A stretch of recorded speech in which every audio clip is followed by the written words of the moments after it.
Good afternoon. It is the afternoon here right now. I just wanted to come out here and do an update on the garden.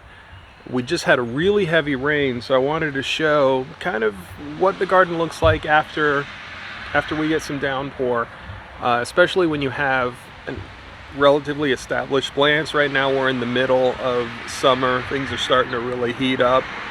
A lot of our early spring plants have all kind of died off. A lot of our lettuces and that kind of stuff have died off. Actually, I'm going to show you what happened to the Bibb lettuce after I had harvested and pruned that off and thrown it into the compost bin. But let's take a look at where the lettuce was and what happened. Okay, so all of this is actually very old re-sprouting Bibb lettuce. Believe it or not, all of these heads here were actually cut and thrown in the compost bin, but I left the roots, the live roots, in the ground, and they just kind of re-sprouted. It was unexpected.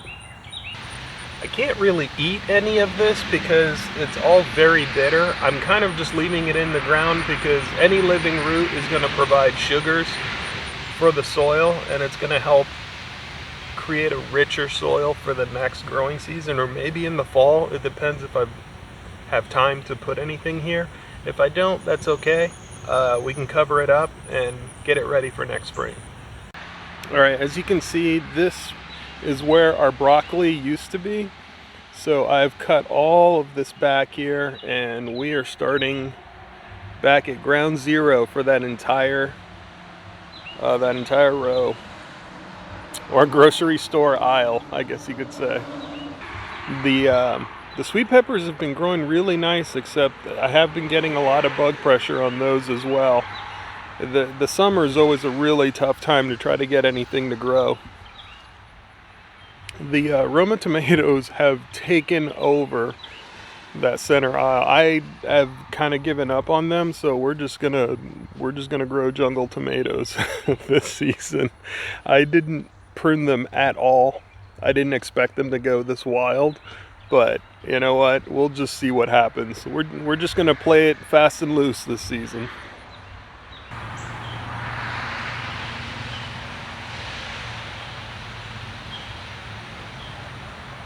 Yeah, as you can see, it's a little bit out of control. Once again, this year is the year of the jungle garden.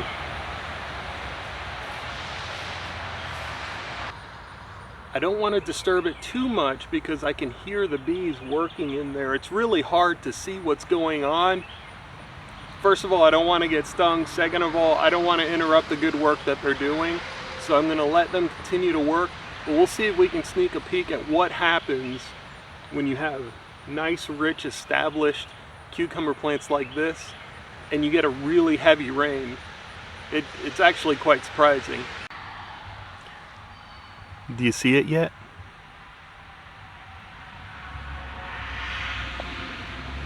Oh, wait.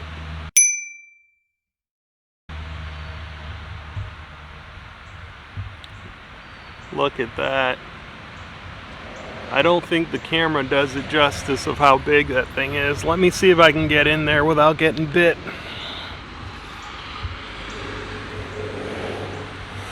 Look at that guy.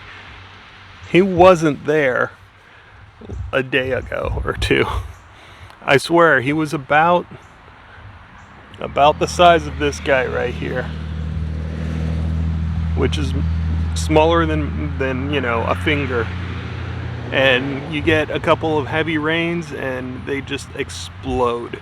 They get so big, it's crazy. And there are more. Let's see if we can find them. Here's another one. They like to hide under here. Here's another one. That's a good size right there.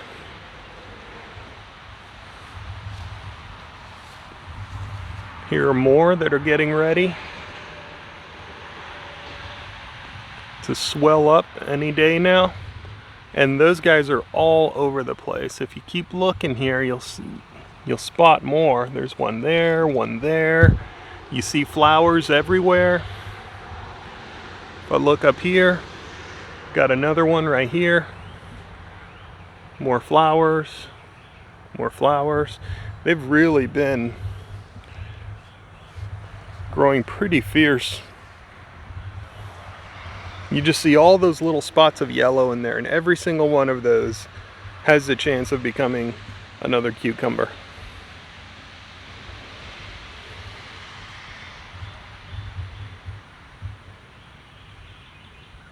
So that really is it. I just wanted to give you a quick update, show you what happens in your garden when you get a really heavy downpour.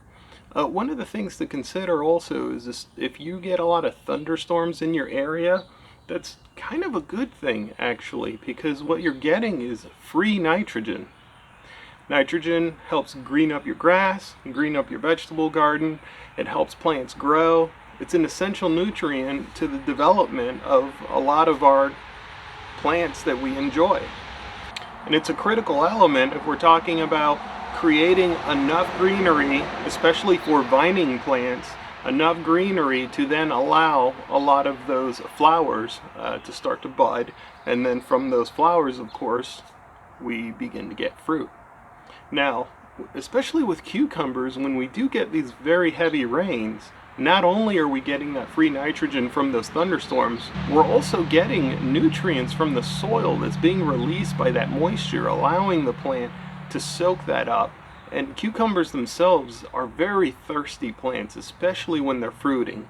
And so that is really what causes those small, maybe 3-4 inch size cucumbers to suddenly just explode into 8 and 9 inch cucumbers that are, you know, twice the girth that they used to be. So watering is important, but it's also important the type of water that you're using on your plants. The best kind of water you're going to get is that rainwater, that free nitrogen water. But in areas where it's not available, perhaps catching that rainwater is a better alternative than trying to use, for example, city water, which actually might be to the detriment of your plants in some instances. In this case, I really lucked out. I got a nice heavy rainfall.